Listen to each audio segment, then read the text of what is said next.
YouTubers, I am Funders, and of course this is sort of like an announcement video slash like talk about. We are gonna be finally getting started with this weekend. We'll be starting the Pokemon Draft League competition. This competition will involve 10 different teams going at it for basically to win. Now I'll get into all stuff, so we're gonna be starting with now the way this is gonna work. So I'm gonna sort of go through how it will work, and then we'll start by going through my power rankings from the beginning without any sort of thing happening. We'll then go through my predictions for the season, and then we'll end it with my tips of the week. Now, I'll get to some stuff involving that later. Now, this is a weekly story where we'll sort of go through it now. Basically, each team, which are the Mars Area Frenzy Plants, Chicago Sacred Fire, Raptors, Venetia, Metal Machine, Reckless Gang, Big Exploding Whiff, Drifters, and the Colorado Agrons. Those are going to be the guys that will be, basically, competing. And we also have me, Funders, since I'll be competing to an uneven number, so there's 10 teams. Each team will pick 10 Pokemon. That's right, 10 different Pokemon. And they'll pick 6. It'll be anything goes Gen 8 battle. They'll have 6 Pokemon that will go at each other to basically win. Now, that is pretty much it. There will be trades. They're able to trade 5 per season from Pokemon outside, not already in a draft team. And then they'll have unlimited between competitors. Now, trades will start week 2, so we don't have to worry about any trades going on this week. But that is it. Now, I think we might as well get into it now. I'll go over it. Now, the way that I'm going to do is I'm going to go over my power rankings now with myself. I'm not going to talk about my own team, but my own tips. I have tips coming up. I'll get to all the stuff that will be coming up on the show, but for all of this, I will not be talking about myself. So I have tips for the week since I'll get to round 1 games. I will not be tipping myself my own game. I will not be putting myself in the power rankings, at least not this week. I may do it next week. Haven't decided yet, but probably not at this stage, just so it doesn't seem I come up with bias at all. Stuff since I only came in to win an extra number. Wasn't even meant to win the season. It's my only season. I don't expect to even come close to winning, to be honest. So it's just, I'm not going to be ranking myself in this. Now, I do want to say, but if you're watching this, it's probably the competitors that are watching this. If you're watching this and you're a competitor, please don't take any offense to what I'm saying this. It's all in good fun. I'm just like, sort of talk about your teams. Hey, if you really want to, take the feedback and, use it to better yourself in the competition. If I say something like, oh, your team could improve in this, don't take it as, oh, he's attacking my team. No. Improve on it. And if you want to try to show me wrong, show me wrong, mate. Like, I'm being dead set. If you want to show me wrong, prove me wrong. Now, we'll get into the teams. And while I'm going to get into the teams, I'll go for my power rank list, and I'll talk about the teams when I go for the power rankings. So, at 9th place, now, of course, this is pre-draft, so no games taking place. It's just based off the teams. That's entirely it.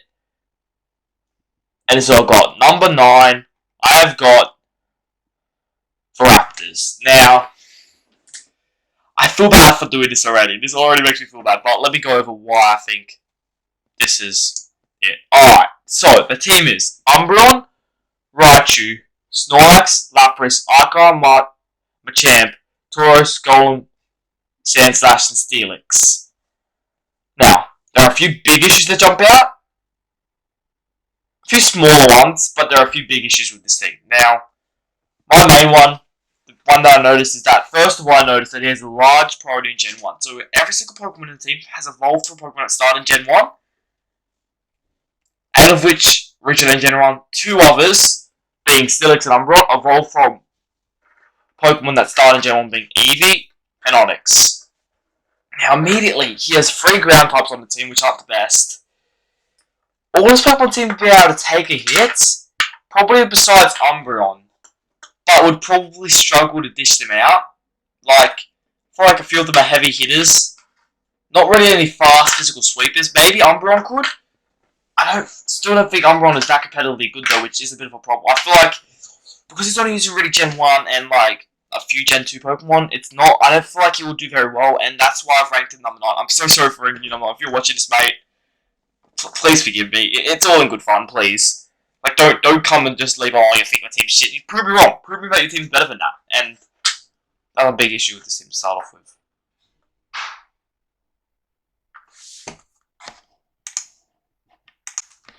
Sorry, I am back, and we are going to continue this. So, as I was saying, the was alright. So, sorry, I just can't. Maybe like, yeah, I'm just That's gonna be it. Next up, we have the number 8. I'm sorry, the exploding wits. Now, I just forgot something. At the end of this, I will explain how the farm system will work, and I'll get to that at the very end. Yeah. So, number 8 is the exploding wits. Now, again, I'm sorry. Please don't kill me for doing this. But there's just a few key issues I feel with your team. Let's go over it. You have Crowbar, Mammoth Swine, Blastoise, Venusaur, Gyarados, Butterfree, Blaziken, Azumarill, Vileplume, Priminal. This team genuinely seems like really good, and it is a pretty decent team. I'll give you that. But now I meant to go on my team over the start, but I'll go on my team at the end after the power rankings. Since I forgot to do that, but you have now the big issue is that you have both Venusaur and Vileplume, which I feel like you can have one, but you don't need two of them because I feel like they're both slow, heavy hitting, grass poison type Pokemon. Vileplume's poison, I'm 99% sure. Let me check. I feel like an idiot if she's not. She might just be grass, but still. Nope, they are grass poison. It is a grass poison type, and I feel like there's no need for two of them. On top of this, you have two fairy types, two water types, like two flying types, and obviously there's going to be duplicate types. You have three flying types, sorry. But I mean, I feel like at the moment, Mammoth One is going to probably be the most unique Pokemon, probably going to have to carry this team. Crobat is a pretty decent Pokemon, but I just feel like it's the best team. Obviously, this is entirely my opinion. I should have mentioned that. This is entirely my opinion. You might have a different opinion, but that's where I'm placing it. Number 8. Number 7 is going to be the last person to join, and that is Vanessa. Now, this team is genuinely really, really good, but I just had to rank it here because all the teams are really good. It's really hard to rank teams after just like we haven't even seen them play, and I still feel very bad because I just trashed on two teams. I'm about to pretty much talk up this team because honestly, it's a very good team. So you have I feel like, but the big problem is, I will get to this in a second. I feel like there's no other than Buzzwole, who probably could take a few hits, and maybe Grimmsnarl, there's no massive tank defensive hard hitting Pokemon. Ones that could take it and dish it out. There's no I feel like every team has to at least have one Snorlax in it. Not a Snorlax, but a Pokemon similar to that can take the hits and then dish them out. Really good. And it just isn't there. I guess Galarian Slowking maybe, but no heavy hard Pokemon. And I feel like that's the big issue. I feel like also having Doublade. I did go over the team, right? It's I forget to go over the team. It's Inteleon, Galarian Slowking, Skarmory, Silvally, Jirachi, Buzzwole, Doublade, Salazzle, Frostmourne, and Grimmsnarl. Now, on top of that, Doublade is going on though Doublade is very good. Aegis is a lot better, and although Aegis was taken, Aegis wasn't taken, sorry, when it happened, I don't believe, from the rank, from this list. Maybe he missed a round and had to pick from that, but yeah, I don't think that was smart. Definitely should have taken Aegis over that. And I feel like the type, compared to other teams, this type, differential is a lot better. There's a few teams that had, some of them you had to question it just because, the Pokemon on the team wasn't the best. But, obviously, that's about it, though. I feel like this team otherwise is very good. I feel like this team could definitely surprise me. And I'll actually really, this is, probably my dark horse of the season, I reckon. I don't know where they're going to finish. And I'll get to that in my predictions, but let's get to the next team, which is number 6. I had to go with the Drifters. Now, the Drifters have Alolan Raichu, Tapu Koko, Pinshirin, Katana, Volcarona, Slowbro, Kyurem, Hawlucha, H/Blissey. Now, the big issue for me was that I don't really see a need to have both. Like, maybe it's just so you, like, to just keep your opponents on their feet. I don't see a reason to have both Tapu Koko and Alolan Raichu in the team. I feel like they're both pretty similar Pokemon competitively. You have Raichu, who's an electric psychic type, who's pretty fast and specially attacking. And then you have Tapu Koko, who's an electric type that is pretty fast and good attacking. I'm actually checking right now what, like, obviously I think Tapu Koko hands down is better. I will say that. Like, his stats are just overall better, but I mean, the main difference is that, like, I'm trying to find. Oh, there we go. I have to click on. Yep. Try and have a look at. Yep. So the main difference is that Tapu Koko is a bit more physical attacking, while Alolan Raichu is a bit more special. But other than that, like, Tapu Koko still can do really good. And I don't really see a reason to have them both on the team. I feel like you just go with Tapu Koko in this situation. That's my main. Like, but otherwise, I say you have a really good team to have Kyurem and Volcarona who can pack a punch. Same with Slowbro. This is that, like, tank that I was talking about earlier. Aegis is really, I think, could be a really good sweeper. Pinturine, I've never really seen anyone use Pinturine as defensive. I'm actually pretty excited to see how that goes. Pinturine. I don't know how to pronounce it, but, like, again, though, it is an electric type. However, its attack and defense and special attack is really good. Well, its speed is what lets it down. But, like, yeah, that's another thing. To do a free electric type, I didn't even know I thought it was a water type, sorry. But, and is Kyurem's an ice dragon, isn't it? Yeah, Kyurem's an ice dragon. I keep thinking, I get pretty mixed up with types and shit. But, yeah, it's Dragon Ice, which Kyurem can definitely hit them out and take them, which I feel like Kyurem probably, like, looking at them, definitely going to be the MVP. Like, he's definitely a very good Pokemon.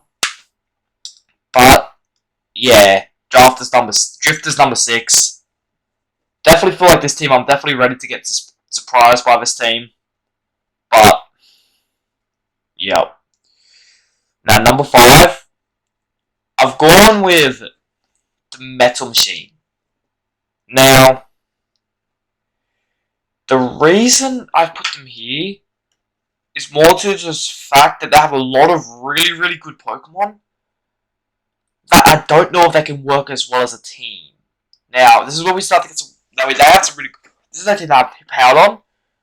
Really good, strong attacking Toxapex, which is Pokemon I wanted, except that I searched them up on the thing to see if it was available, since I literally dropped all my Pokemon after everyone else. Wasn't available. Dracozolt, really good Pokemon. I do quite like Dracozolt. Probably my favorite fossil Pokemon. Landorus, amazing. Excadrill,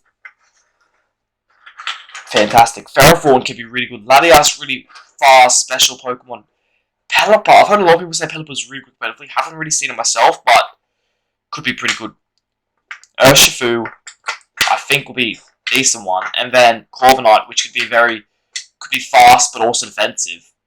Which can be something that not many Pokemon have, fast and defensive, but I think it is that probably that. I don't know. But however, my big concern of it is type diversity. Now, let's go over their team. Now, let's go over it. So, they have 2, 3 ground types. Am I correct in that? Yep. 1, 2, 3,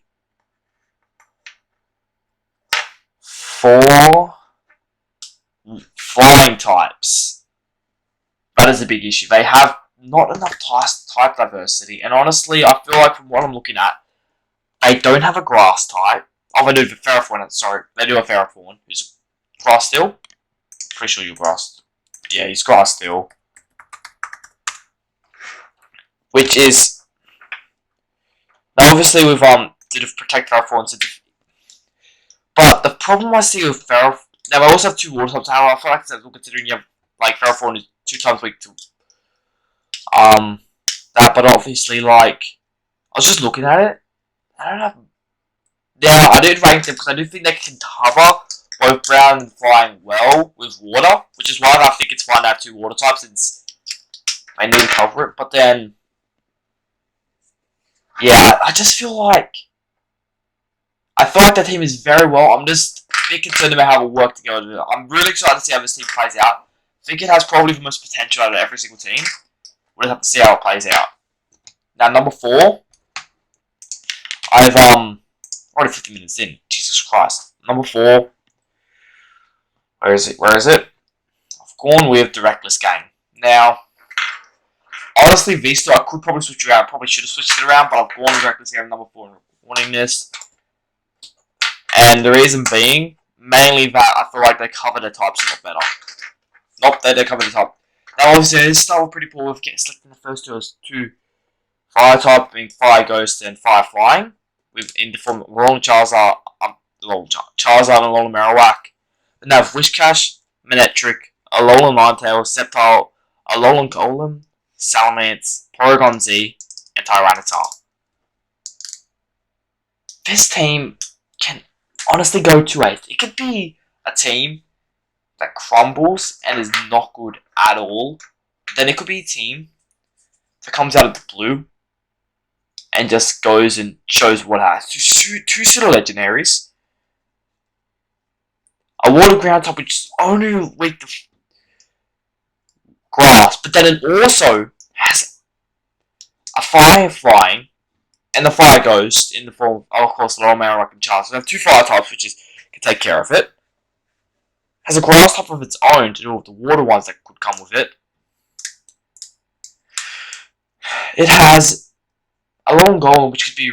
I really do like Alolan Golem. I think it could be a really cool Pokemon to use. I've never seen it used competitive, but it could be really cool. But then again, if he doesn't select the right Pokemon with it, then it could like all crumble down. Which I'm struggling to see how Pokemon like Porygon Z and Sceptile maybe get used. I think Sceptile will get used, but like Porygon Z, maybe like Tyrant. I don't know if that necessarily needs them at all, but if it doesn't use them, then it could get like predictable, and like the opponents pretty much know who they're going to send out each week, which could be an issue. So I'm really looking forward to see how this team plays out, and I think they could go either like really good, climb up the ladder and have a really good team come finals time, or they could fall under the pressure. Make quick decisions, maybe trade the Pokemon out if it's not doing good, and stuff like that. Alright. This is the big top 3. Number 3. This is the 3 that pretty much I think have a gap, and it's hard for me to find any like flaws with these 3 teams. Number 3, I've gone with the Colorado Agrons. Now, this team is something. I'll say that straight off. They have not many duplicate types. They pretty much cover everything. So, let's go. I've gone Tapu Lele. It's Tapu Lele, Tornadus T, Garchomp, Slowking, Heatran, Tangrowth, Raikou, Sirfetch'd, Swampert, Scolipede. Now, this team is honestly going to have some really fast Pokemon like Raikou and, Raikou. But I think the main thing and Sirfetch'd is also really fast. And they also have quite a few Pokemon that can definitely take a punch and hit it back. Scolipede is one of the Pokemon that definitely like take the punch and then like hit it back real fast. Not fast, but like will hit it back. Tapu Lele, I think will be a really force to be reckoned with. Could even see it being a potential, MVP of the season, which we'll get to later. But we also have,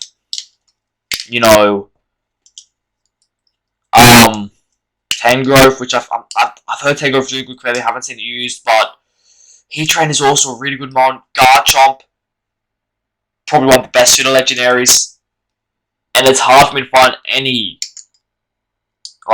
thing wrong about this team. The fun thing that I think is in the path, I think the other team have a little bit more strike power across the whole park, and they also have a bit. I think like, just slightly, ever so slightly more, just, I think a lot more attacking way, but I think most of this team is a very big defensive team. Like, they'll get, like, attacked and not take that much damage. I think that's something that they definitely see happening.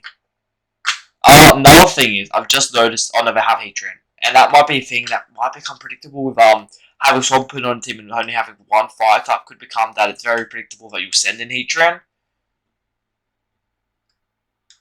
Since they only have one fire type to do with its only weakness being grass. But that is a team, and I believe that I genuinely believe they can win the whole thing. Next up, number 2. We have my assistant, the person helping me. Has helped me pretty much with the entire draft. I thank him for that. But we have the Chicago Sacred Fire. Now, these top 2, I will say, very hard to separate. Very hard. I kept top and eventually I went with this for. I'll go into the reason why, but I do believe that he is a very strong team. This is a team that has Melmetal, Latios, Clefable, Rillaboom, Zeraora, Galarian Zapdos, Seismitoad, Weavile, Dragapult, and Heligor. Now, I just believe this team has a lot of. It just has, like, overall good stuff. He has some special swimming Pokemon, he has some physically attacking Pokemon, he has some defensive tanks. He has just, like, it's just quality over the park. And it was very hard to separate these two. I ended up going with this one and number 2.